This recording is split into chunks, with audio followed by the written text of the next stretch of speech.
Hello my dear friends, ఇవాళ వీడియోలో ఏంటంటే JN2K అండ్ అంతేకాకుండా JN2Aకి సంబంధించి సో 2-1, 3-2 అండ్ 4-1 సో ఈ మూడు ఎగ్జామ్స్ సంబంధించి ఎగ్జామ్స్ అనేవి పోస్ట్ పోన్ అయ్యాయన్నమాట.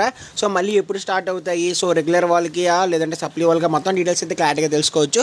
సో ఇంకెవరైనా మన ఛానల్ని సబ్స్క్రైబ్ చేసి ఉండకపోతే వెంటనే సబ్స్క్రైబ్ అయితే చేసుకోండి. సో ఇలాంటి అప్డేట్స్ అనేవి అయితే డైలీగా వస్తూ ఉంటాయి.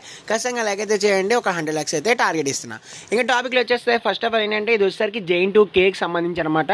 సో అఫిలియేటెడ్ కాలేజెస్ అండ్ అంతే సో యూనివర్సిటీకి సంబంధించి ఫస్ట్ ఆఫ్ ఆల్ ఏంటంటే సెకండ్ బీటెక్ అంటే 2-1కి సంబంధించి సో మనకి డేట్స్ అనేవి అయితే సో 3rd నుంచి అయితే ఇచ్చారనమాట. సో అంటే రేపటి నుంచి అయితే స్టార్ట్ అవ్వాలి మనకి 2-1కి సంబంధించి సో రెగ్యులర్ అండ్ అంతేకాకుండా సప్లీకి సంబంధించి ఎగ్జామ్స్. బట్ అవి వచ్చేసి ఏంటంటే 5th అయితే పోస్ట్ పోన్ చేశారు. అంటే ఒక 2 days అయితే పోస్ట్ పోన్ చేశారనమాట. సో 5th నుంచి అయితే స్టార్ట్ అవుతాయి. అండ్ నెక్స్ట్ ఏంటంటే 3-2 వచ్చేసరికి ఓకేనా. So B Tech 3rd year second sem వాళ్ళకి వచ్చేసరికి సో మనకి వాళ్ళు కూడా 3rd నుంచి స్టార్ట్ అవ్వాలి. సో 5th అయితే పోస్ట్ పోన్ అయితే చేశారు. అండ్ ఫార్మా డీకి సంబంధించి కూడా ఇక్కడ డేట్స్ అనేది ఇచ్చారు, ఒకసారి చెక్ చేసుకోండి. అండ్ నెక్స్ట్ వచ్చేసి ఏంటంటే JN2A అనమాట. సో JN2Aకి సంబంధించి బీటెక్ 4th year వాళ్ళకి R19 వాళ్ళు ఉంటారు కదా. సో వాళ్ళకి సప్లిమెంటరీ ఎగ్జామ్స్ అనేవి అయితే సో జనవరిలో జరుగుతాయి కదా. సో అవి వచ్చేసరికి 16 అయితే జరగాలి. అవి వచ్చేసి ఏంటంటే 18కి అయితే పోస్ట్ పోన్ చేశారనమాట.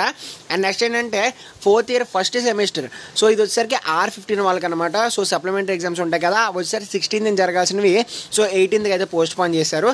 And 4th year first semester R15 వాళ్ళకి కూడా సో మనకి ఏంటంటే 18కి అయితే పెట్టారనమాట. సో ఒకసారి డేట్స్ అనేవి అయితే చెక్ చేసుకోండి. సో ఇది వచ్చేసరికి JN2Aకి సంబంధించి సో JN2Kకి సంబంధించి సెకండ్ ఇయర్ వాళ్ళకి 3rd year వాళ్ళకి అయితే పోస్ట్ పోన్ చేశారు. So first year second year వచ్చేసరికి సో ప్రెసెంట్ అయితే మనకి ఇంకా ఎటువంటి అప్డేట్స్ అయితే రాలేదన్నమాట. సో ఫస్ట్ వీడియో అయితే చేస్తాను. ఖచ్చితంగా లైక్ చేయండి, తప్పకుండా సబ్స్క్రైబ్ చేసుకోండి. See next. Thanks for watching and Jai Hind.